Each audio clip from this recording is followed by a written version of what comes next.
Ton frère que voilà était mort et il est revenu à la vie. Rendons grâce à Dieu pour ce moment exceptionnel que nous allons vivre.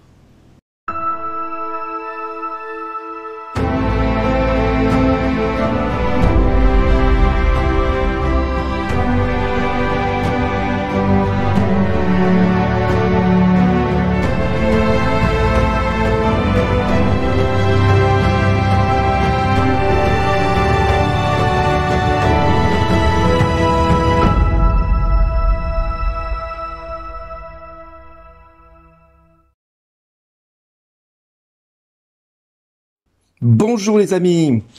Père, j'ai péché contre le ciel et contre toi, je ne suis plus digne d'être appelé ton fils.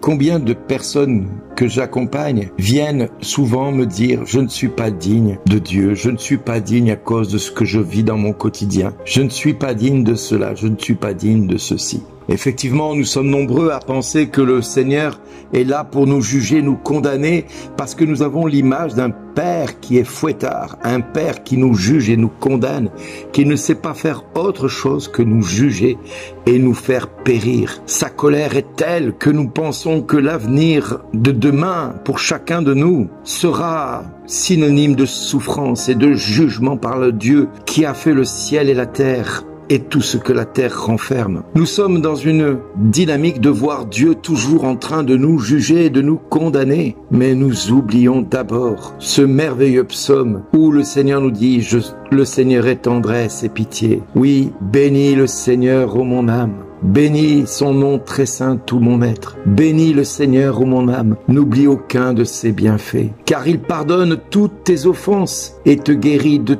toute maladie. Il réclame ta vie à la tombe et te couronne d'amour et de tendresse. Il n'est pas pour toujours en procès, ne maintient pas sans fin ses reproches. Il n'agit pas envers nous selon nos fautes et ne nous rend pas selon nos offenses. Comme le ciel domine la terre, fort est son amour pour qui le craint. Aussi loin qu'est l'Orient de l'Occident, il met loin de nous nos péchés. Oui les amis, si ce psaume 103 n'est pris que partiellement, nous pouvons aujourd'hui nous attacher à ces quelques versets que l'Église nous propose, parce que ce psaume 103 nous invite à voir la miséricorde de Dieu qui est infinie. Oui, le prophète Michée nous le disait déjà préalablement, il jettera au fond de la mer tous nos péchés, pour dire que cela n'aura plus d'impact sur nos vies, que le péché que nous avons vécu et enduré et pratiqué aujourd'hui par la miséricorde de Dieu, eh bien, il va fouler aux pieds nos crimes, il va les écraser, les faire disparaître de nos vies et les jeter dans la mer pour qu'ils descendent au fond de la mer et disparaissent à tout jamais dans les abîmes. Alors mon ami, peut-être que tu te sens pas digne de Dieu. Eh ben, j'ai une bonne nouvelle pour toi. Heureusement qu'il en est ainsi dans ton cœur. Cela signifie que tu es plus proche du royaume de Dieu et de sa justice que du jugement qui va te condamner pour tout ce que tu as commis comme erreur. Mon ami, si Dieu aujourd'hui nous parle dans sa parole comme étant un père qui va accueillir son fils qui était parti tout dilapidé et vient courir auprès de lui pour se jeter dans ses bras et le saisir alors que lui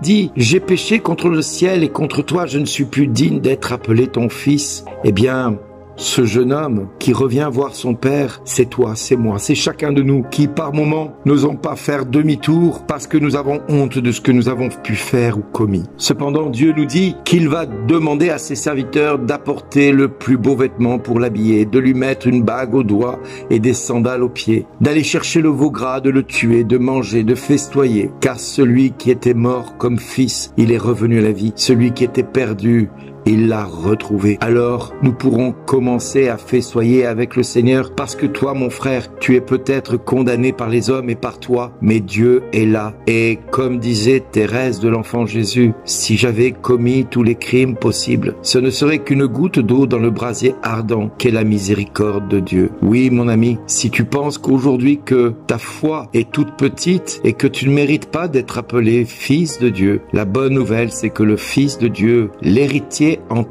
en titre, a fait de toi un prince, une princesse, a fait de toi un co-héritier de la grâce. Par son sacrifice sur la croix, il a accepté de prendre sur lui toutes tes erreurs, toutes tes iniquités, tous tes mensonges, tous tes péchés, toute ta violence, toute ta vulgarité, tout ce qui te condamne aux yeux des hommes. Dieu est venu le crucifier sur sa chair lui-même. Il a imposé à sa chair la souffrance, la maladie, la haine, la violence, le rejet, la condamnation. Il a crucifié à la chair tout ce qui t'éloigne de Dieu le Père. Et pour entériner ce salut, il s'est déclaré en ta faveur auprès du Père, en disant « Père, pardonne-leur, ils ne savent pas ce qu'ils font. » Une autre manière de te dire à toi, mon ami, je vais pour toi tuer le veau gras afin de festoyer, car tu es mort et tu es revenu à la vie. Tu étais perdu et je t'ai retrouvé. C'est une autre manière aussi de te dire à toi, tu as du prix à mes yeux et je t'aime. Regarde de quel amour je t'aime. Je livre ma vie à l'ennemi pour que tu sois sauvé de toutes tes erreurs, de toutes tes iniquités